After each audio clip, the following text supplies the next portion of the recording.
stages you're supposed to, or don't know what you're saying? No, so this is the first month to have a new format, and so it enables us just to move to the next item, and we have one No big public happy comments meeting. on each one? No, sir. Good. All right, so Dr. Cortana, your first introduction, leveraging strategic design, sustainable innovation. Yeah, so excited to be able to share all of this with you all today. We are going to talk about strategic design, one of my favorite topics to speak about. And so last year we had our strategic plan, and we called that, or we spoke about that plan and said that it was a plan for the community, by the community. And so part of our work today that we're going to be sharing with you is about bringing that plan to life. All of the stakeholders that we engaged, over 4,000, were able to take our plan now and move in this direction. Right quick, I believe, if you're looking for the presentation, it's probably in your other binder. Yes? Got it? Just in case y'all are looking for that. So anyway, so it's a plan for the people, by the people, and so we have an opportunity to actually bring that life to plan. Everybody got their binders? The other thing that I'll say about strategic design is in our organization, it has been a godsend because it really opens up space and time for dialogue. Gives us some time to really think, like, how are we going to do things differently, and where are we today, and where are we going? So big picture, that's what strategic design will allow us to do. Design teams. If you've been in our organization for a while, design teams is something that's very commonplace for what we do. And we do that specifically because we realize that if we're going to have sustainable change, it's about bringing people along on the journey with us. And when we think about the impact of design teams, it has enabled us to, people understand that it's okay to come and think differently. And it's okay to look at where we are today and decide, like, are there areas that we want to rethink and redesign? Without the voice of the stakeholder, though, we can be creating something that is not going to meet the needs of our people. So with design teams, you all know that we have a cross-section of the organization that we'll bring together. Typically, it's about 10 or 12 different people that we bring together that are the like the champions for that particular design or innovation. So when we think about sustainable change, I wanted to share a couple of things with you all and with the committee today. So the premise and the process, we are looking at Cotter's change model, because any time that you have change in an organization, there is a need to ensure that you start with the urgency, not going into those strategic design conversations blindly, but what is the urgency?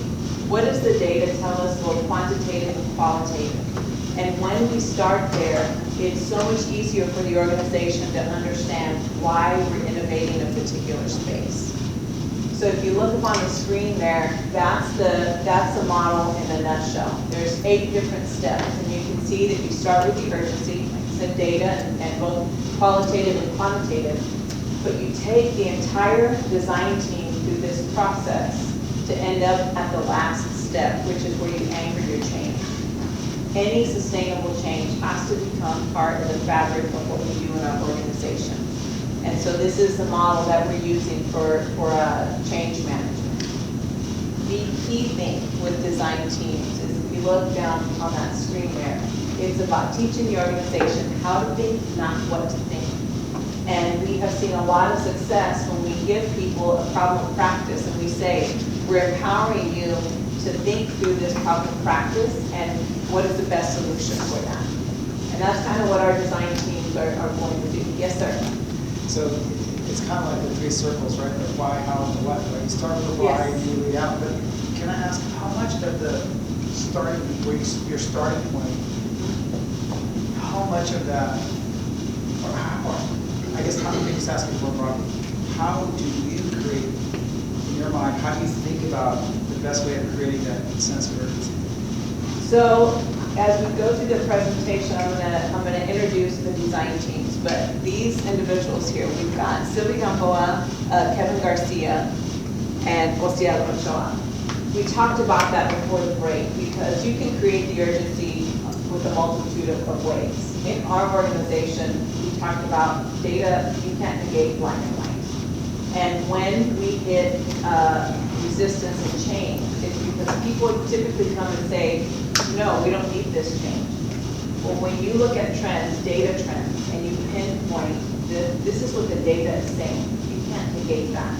So typically, we start with creating urgency based on the data. So you sell the problem, but you show the data, so it's objective and you cannot deny it.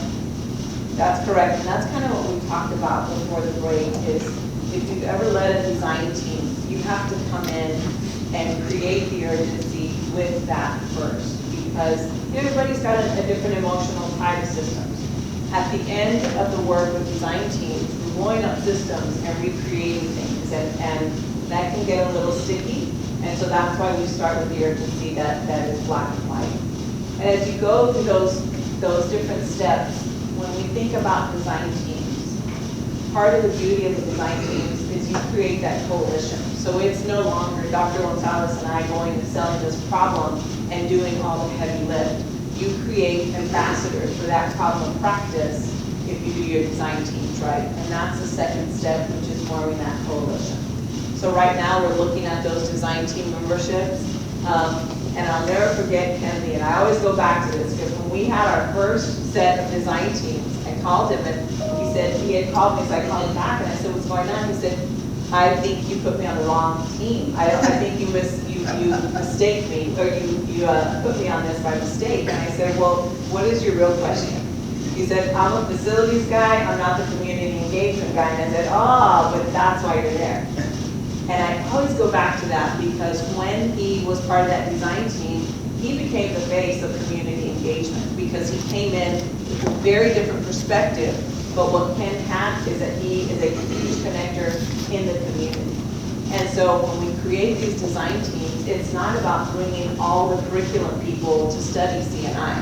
It's how do you create a cross-section of the organization with different perspectives, so that you create a product that has multiple ideas that you may not have thought of otherwise. So numbers 1 and 2 are big for what we're working on right now. And like I said, this is how we do our change management. The other thing I'll say, the last thing I'll say about this slide, is when you shift thinking from how to think to what to think, you, by default, empower the organization, and we're going to let them know that it's okay to think differently. And it's okay to think about, like, where are we going from here? Otherwise, you can have a group think situation that kind of keeps you at a stagnant point in the organization. So this is a change model that we'll be using. And then the magic is in the question. When we think about design teams, like I said, we have given them a charge. We've had a lot of success with giving them a particular charge. This go around, we know better about design teams and we know better about strategic planning, so we're actually giving them a question. And so for this spring, we've got 4 design teams that we are going to launch. Super, super excited about that. Our first design team is all about the Department of Special Ed. And we started this conversation where Osceola said, how do we create like the best special ed department in the whole wide world, or in the universe, right?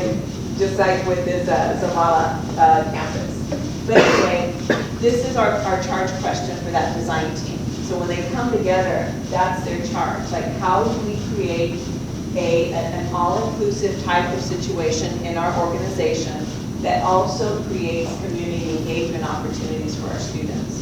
You think about all these job fairs, you think about there's a huge trend in thinking differently about how we're going to prepare our students for life experiences. So Osceola started doing a little bit of research and said, great, with your design team, you pack up and you go and see that. See it in action so that you learn, and we bring that back and harmonize what we need to take from that.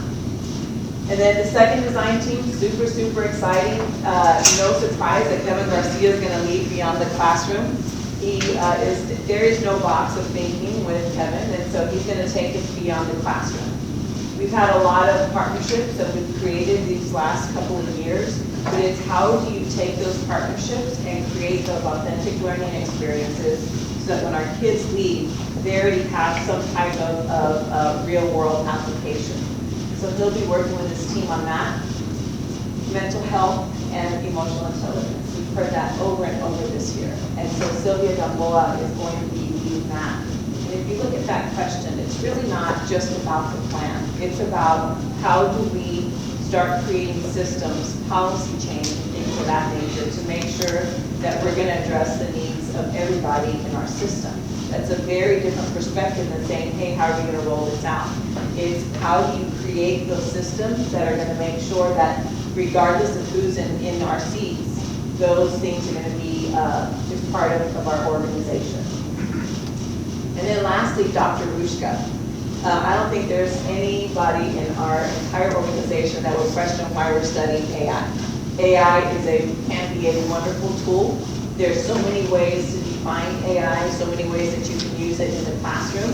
But I'm going to hand it over to Kevin because when we think about AI, you can use it for a lot of great stuff. So I'm going to hand it over to him so you can show one example of how he leveraged AI. So when we first met right before the break, we were discussing what beyond the classroom meant, right? We're kind of brainstorming. And then Sadia Garcia, who's very well versed in ChatGPT, was taking some of our ideas and putting it down in that program, which is an artificial intelligence platform. Well, it produced all this different information, and what we did then is we kind of screened it, identified what was useful to us. It generated questions, but at the end, that's all it does. AI sometimes generates information, generates ideas, but it's still the end user, the person at that end who receives that information to be able to articulate it and design it in a way that's useful and actually made it be palatable to all. And so what I did is I took all the questions that AI generated for us and put them in a design that I created with the help of Canvas and other programs and made it into a format where we can take a look at what beyond the classroom might look like. And so I think this is a great example of how artificial intelligence can be used, but it's not the only thing that's needed in order to produce next level applications or next level activities for our students. So AI, there's a lot of benefits. We use AI all day, every day, right? And so there's a lot of benefits to incorporating it correctly. To incorporating it. The key is like, how do we embrace it and how do we arm our teachers for how to use it correctly? Because there's so many definitions and there's so many ways that you can use it, but what is our organization? What are the expectations around that? And Dr. Rushka is actually at a conference for blended learning, so she wasn't able to join us, but super excited about where we're going there. So separate and apart from our design teams, we also have two other opportunities for stakeholder engagement. We are looking at creating a very comprehensive teacher support plan to make sure that we are supporting our teachers in being the most effective they can be. So Tanya Garza is leading that, and we'll be tapping into our Teachers of the Year and additional teacher leaders. And then secondly, Mrs. Romero is here, and Carmen Alvarez, super excited to be partnering up with Carmen Alvarez on another opportunity for stakeholder feedback. We want to make sure that we are going to get a competitive edge on 3-year-olds and their educational careers with us. And so we're going to be visiting with Head Start so that we can think about what does that look like, and is there a space for us to start as early as 10 years old. We happen to think that there is. That's a great market. We know the earlier we get them in our school system, the better prepared they're going to be for kindergarten. So we're looking at those two opportunities as well for additional feedback.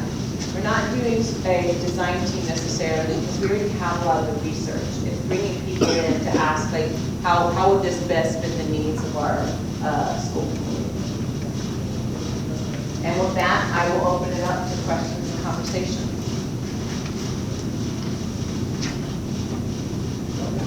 Super. Love the question.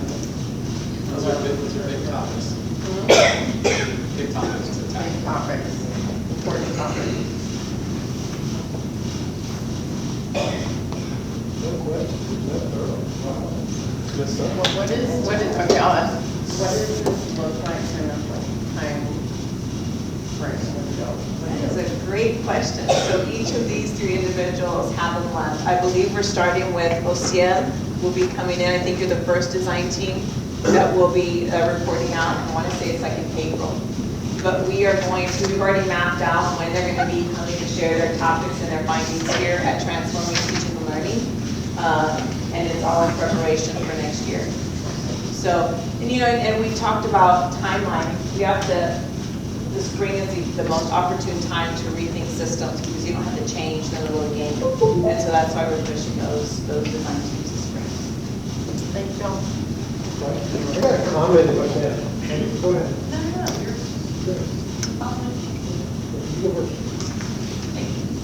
My comment was related to that quote that was up there about, you know, the way to kill an organization is to think about what you're doing today and not preparing you for what work will look like tomorrow. And I just think as an overall framework, that kind of undergirds the great questions that are here. I really like the questions. I like the thoughtfulness behind the questions. But it's always, it's not preparing kids for today. It's not special ed for today. It's not, you know, job engagement for today. It's always for what's coming. How do we advance? How do we go forward? So anyway, it just made me think about that as I read that quote. Yeah, it's a hard space. Like we have to work with the design team members quite a bit because we're so programmed to be ready for tomorrow. And it's not about being ready for tomorrow. It's like in 5 years from now, where do we need to have our kids? And where does our organization need to be so that we can be successful in 5 years from now? It's a very different type of mindset. If you do it right, boy, this is a game changer. Thank you. Thank So you. just going back to the design team, I mean, these are really exciting. When I saw design team number 1, of course, that touches my heart, having a special needs child. And so I love seeing that. It's powerful. I would like to kind of gently just remind, you know, everybody that we really need to be connecting with the parents. That is critical here. And I realize we're focusing, trying to get conclusion, but we're working with a special population of children that they can't communicate, the parents communicate for them. So I think we need to make sure that we have them part of the process if we can. Design number 2 is, you know, great. I mean, this is Kevin. I mean, I'm excited. You know, I use ChatGPT. I use all kinds of tools, AI on a daily, almost hourly basis. And it's exciting that we're embracing it instead of rejecting it, like some communities have. Higher education has rejected it to a certain extent. I think it's a fantastic way to prepare our students for the future, right? It's here. It's going to happen. We got to embrace it and use it to our advantage. And of course, mental health. I mean, what a subject we should be talking about all the time. I mean, even from that, we know that we've had our fall break, and that has helped a lot. And the fall break, I mean, all the feedback. And I know this is not part of it, but that's an example of mental health and how important it is to our faculty. So many faculty members have told me, wow, thank you so much for doing that. And I'm sure that we need to continue to look at other opportunities in the mental health. And of course, the everything, Jessica Haruska is amazing. So it's, I'm sure there's going to be a lot of fun stuff there with her as well in the artificial intelligence department. So exciting, it's super exciting stuff. Thank you. Any other questions? Thank you, Brian. All right, let's move on to topic number 2.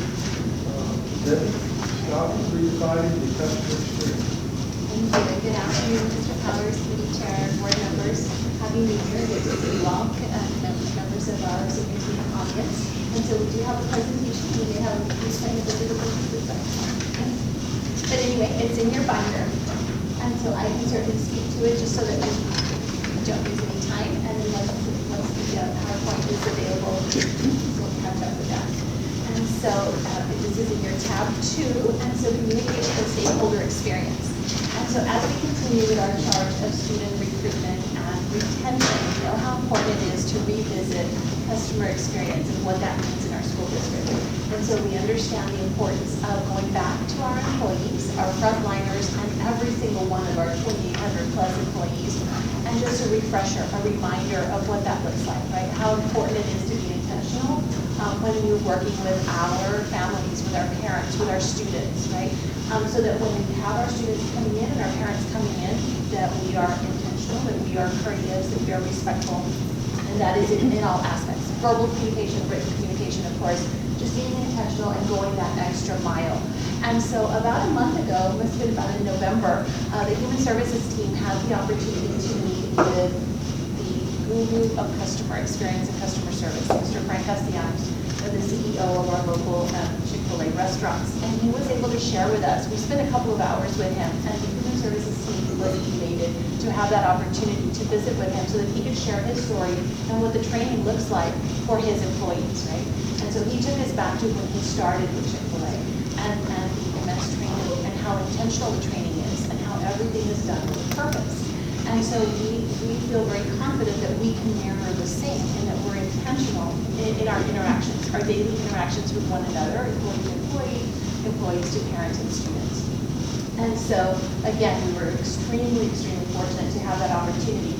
And the main focus, of course, of Chick-fil-A's customer service model is the entire and the overall experience, right? How you're made to feel when you walk in and how you feel when you're leaving there, right?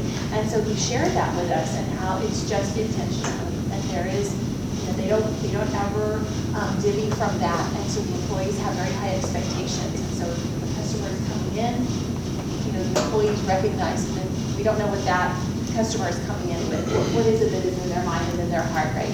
So being very courteous, making sure that that customer feels like they are number one at that moment. Whatever they need, it's their pleasure to serve that customer.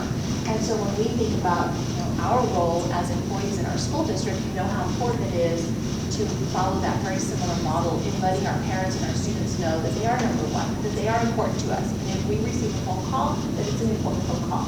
If we receive an email, it's an important email. And so just being responsive and being very intentional with our responses. And so, as we then, of course, brainstormed and worked as a team after our visit with Mr. Castellanos, we were able to go back and know that we've done great work in this area as a school district. And so now it's just time to refine and provide these refreshers to our employees, right? And making sure that all of our employees are on the same page. And so who better to tell our story than our 2,800 employees? And who better to make those connections? Employees, right? Whether it's at a grocery store or it's in one of our buildings, right? Out on the playing field, wherever we may be, we know that all eyes are on us as the employees, and we need to be role models and exemplify that customer experience for all of our parents and students. And so, as we move forward and as we're planning for next steps, we know that HCISD offers exceptional opportunities for students. PCA, a prime example of excellent opportunities for our littles. Harlingen Collegiate High, the list goes on and on. Academics, arts, athletics, the list goes on and on. So once we have our students enrolled, what are we going to do to keep them? So it goes back to that experience, right? And so if there is a concern that a parent may have regarding a student's grade, whatever it may be, just reminding ourselves as the employees coming in contact with our parents that whatever question or concern that parent may have is important to them, so now it's important to us. And so just continuing to focus on that, and of course it ties hand in hand with our strategic plan. Again, going that extra mile. A while back in conversation with Dr. Gonzalez at one of our leadership calibration meetings, Dr. Gonzalez shared a perfect example that we are going to now share with all of our employees as we roll out this training in going that extra mile. So Dr. Gonzalez gave the example of a parent walking into a campus, let's say Harlingen High School, and the parent says, I'm here to see a counselor. So as opposed to that front desk frontliner saying, you're going to go down that hall, take a right, then take a left, and then take two rights, and then take another left. Now the parent's lost. That employee standing and saying, come with me, let me show you, to that office. And then you have that opportunity for dialogue and for conversation to get to know one another a little bit better, right? So just that personal touch, and that's that going that extra mile. So that was a perfect example that we're going to incorporate, of course, in our training. Of course, what we envision, right? Just stepping it up a little bit, right? Because we have great customer service in our school district, and so we know that it's just adding a little bit to that, and just being intentional. And so in your blue folders, you have a little blue folder. You have a one-page flyer. And so in your one-page flyer, you have the communication and stakeholder experience model that we are super excited to roll out. And so as a human services team, and of course in collaboration with Mr. Castellanos, we came up with this with our 4 components of customer experience of the model, and you will see how they tie to our 5 components of emotional intelligence, right? So courtesy and respect tied to self-awareness and self-regulation. Maintaining that positive attitude at all times and being attentive and sincere. Responsiveness, we see how that ties to motivation. Being proactive, going that extra mile, actively listening to the other person. Communication, and how that ties to empathy. And so being a solution finder, being empathetic to the person who's calling or coming in to visit us. Culture, and how that ties to social skills, creating and maintaining a welcoming, family, inclusive environment, showcasing what our students are doing through our social media outlets and through posting things on the walls in our campuses, on the marquees. And so again, we're super excited to share this with you. A huge shout out to Gilbert Samua, who helped us to create this. I kind of jotted it all down in my chicken scratch, and he, of course, created this beautiful, beautiful flyer for us. So we're super excited to share this with you. And this will be part of our training as we now move forward to plan for training our employees. And so we will begin our training next week. We will be meeting with all of our district leaders at our HLC on Wednesday morning. And so we'll share this information so that they know what is coming next. Then we'll be scheduling ourselves to visit with our campus staff at their staff meetings, our department as well. And once they have their department meetings, their monthly meetings, and we'll come in and start that training and provide this information to all of our employees. Also, our frontliners at Central Administration, they will be receiving this training as well as we kick this off with this initiative. So we're super excited about that. We're looking forward to that next week as well. So we have this short video for you. At HCISD, we believe it is important to have self-awareness and self-regulation, and to be courteous and respectful while maintaining a positive attitude with one another. We are motivated and proactive. We assist every individual as needed and quickly respond to all requests. We understand the importance of showing empathy and communicating with others. We will greet all families with a smile and answer all calls in a timely manner. And we believe in enhancing our social skills by creating a positive culture and friendly atmosphere. We are here to share our story and inspire our community. We are HCISD.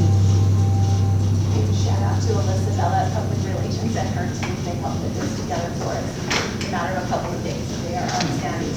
And so these are some of the items that we will be sharing with our employees. Of course, we have the training video and then that one-page flyer. So super excited for this charge.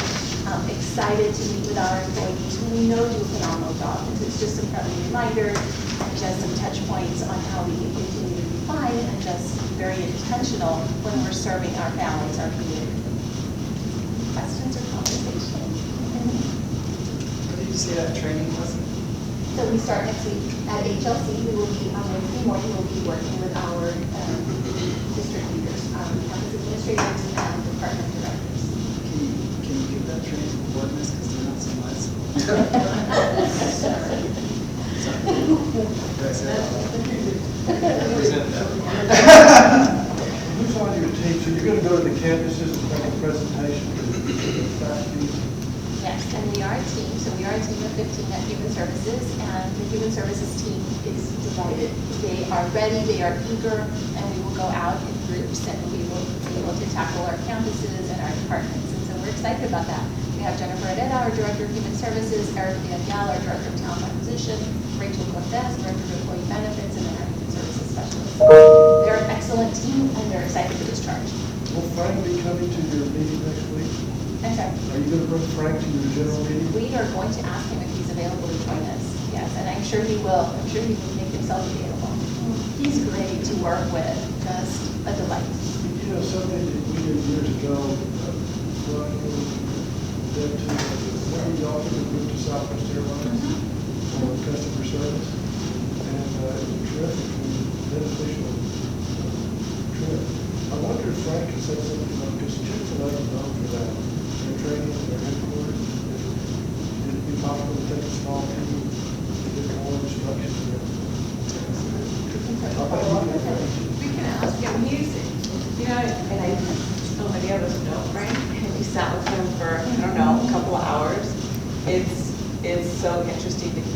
his preparation because he does a great job. Chick-fil-A does a great job. Just to hear the systems that they have at the Chick-fil-A headquarters, it's pretty amazing. Yeah. Neat guy. Any other questions, Doctor? So, a little feedback. So some of the, I mean, I love the way you framed about customer experience. And so much, so much of the focus becomes sometimes on customer service, just being polite, this, that, the other, and niceties. And sometimes get superficial, and come across sometimes as just being, just artificial, or, patronizing and things like that. And so I think it's important to, and the video is nice, but I do feel the relationship part's missing, right? Because so much of customer experience is based on relationships. You spoke about it, you spoke about culture, you spoke about that. And that's what Chick-fil-A is, right? I mean, yeah, they're polite, yeah, they do whatever, but they're there for the totality of their employees and their partners, community partners. They're there, I mean, and they're there for the good and the bad. Because again, we're involved in situations where not every interaction is pleasant, right? So at some point in time, there's going to be difficult situations, and so unless you have, these communities, these schools that understand that it's about the relationships, right? Because at the end of the day, there's going to be task-based conflicts, but you want those parents to understand that not everything's going to go their way sometimes, and not everything's going to go their child's way sometimes. But that doesn't mean you go and cuss out the teacher or the principal or whatever. That's where those relationships come in, and that's what it's about customer experience, a holistic relationship, not just every interaction, that kind of stuff. And so I think so much of it, I think as you're going through this sort of situation, you need to folks need to understand it's about that, and understanding the difference between task and relationship conflicts, because they're two vastly different things, right? Task conflicts, it's okay. That's what we call just doing your daily job, doing your work, getting things done, right? Those things are going to happen. Not everybody's going to go your way. But this is what you don't want. You want to have the foundation of that relationship, the customer experience to be positive, right? And so, great job. I'm really curious to see how this gets rolled out. But I do feel that that this is going to really help. At least, if nothing else we get right, like you said, at least we get the part that we don't overreact. We don't react to things. We respond and we take a deep breath and just kind of understand that we're dealing with kids with their prized possessions and people are emotional about some of these things. And I think that's going to be really helpful. So kudos to you for a great job. Any other questions? One more question, please, Mr. Powers.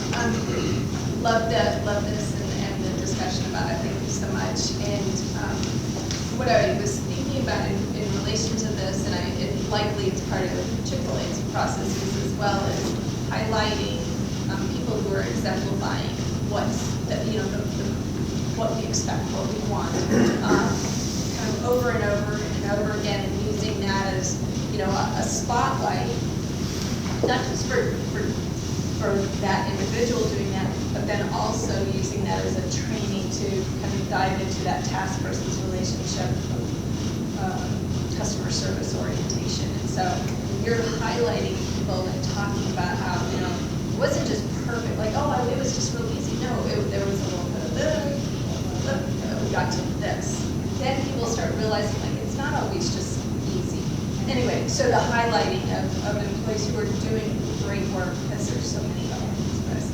Absolutely great point. Thank you.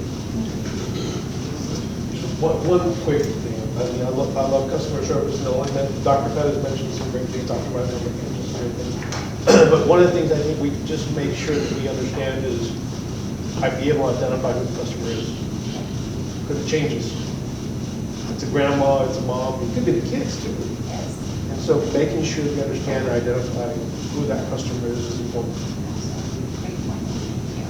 And I love that Sylvia is with us because next week when we have HLC, she and some of our counselors are going to be doing a little bit of training in January and February around this whole concept of emotional intelligence. And a big part of it is relationships. It's about how you interact with people, and you're right, sometimes you're gonna have to deliver messages that aren't real exciting and real easy to hear on the other end. But when you have a digital card, it's so different. And so we can bring both of those presentations together and make it more A couple of thoughts that I think this topic is timely. I think education today is so different in that we're competing with magnets and with the charters and with the homeschools, and they all want our kids. And so the customer experience, just like what I do every day, the customer's got to be happy with the product they're offering, and because they have choices. And so, Nolan was saying, I think that your parents will respect you more as a teacher, as an educator, if you're communicating a lot, not just spam emails, but meaningful communication on a regular basis, and if you're bringing the truth. And so those are the teachers that I respect the most through my kids' journey through school. That you're bringing it out of a place of love and care. And so I know those messages will be communicated, but that resonates with parents who are paying attention. You may end up with more fans in the district, bringing that hard message with love and care. Thank you, Deb. Great presentation. Thank you all. Dr. Cortine, future programs? Yeah, so next month we have 2 topics. Rob Davis is going to come and let you know a little bit about what he's done in the world of cheer and drill. So mainly cheer, that's going to be his focus. Very exciting topic, right? And rifle for cheerleader tryouts in March, so we strategically placed that topic. So we've got that for you all next week. He's done a great job of looking at every angle of that, so we want to make sure that our board is well aware of that process. And then secondly, we are hitting our mid-year with student performance data. And so Ronnie Gonzalez will be working hand in hand with Lori Romero so they can come forward and share a little bit about where are we at the mid-year point with what does our student data say as far as all of our assessment tools. So those are the 2 topics that we've got for next month. Thank you. Nothing further, we can adjourn. One suggestion for future design team, maybe for the fall or next spring. I'd love for one of our talented senior team to really fully examine how we deliver personal financial education to our kids, how we do it today, and how we can do it better. And I mean, I think we have a full slate for the spring, but I think I've been waiting to find the channel, the avenue that can be looked at at a deeper level. Maybe a design team is the way to do that. And we're actually, so from Kevin's design team, Kevin has a huge design team, because it's beyond classroom, and that includes everything. But when we looked at all of our data around strategic plan, financial literacy and soundness was one of the big things that we saw. So when we look at Kevin's Beyond the Classroom design team, we're looking at doing like these sub-design teams that would focus on particular topics and themes. And that's one of the things that we looked at, because there's such all of our community partners have come forward and said, we're here to help. And so collectively, I think we're in the perfect time to launch that and be ready with the full comprehensive plan for next year. But that's one of the Beyond the Classroom items. Adjourn.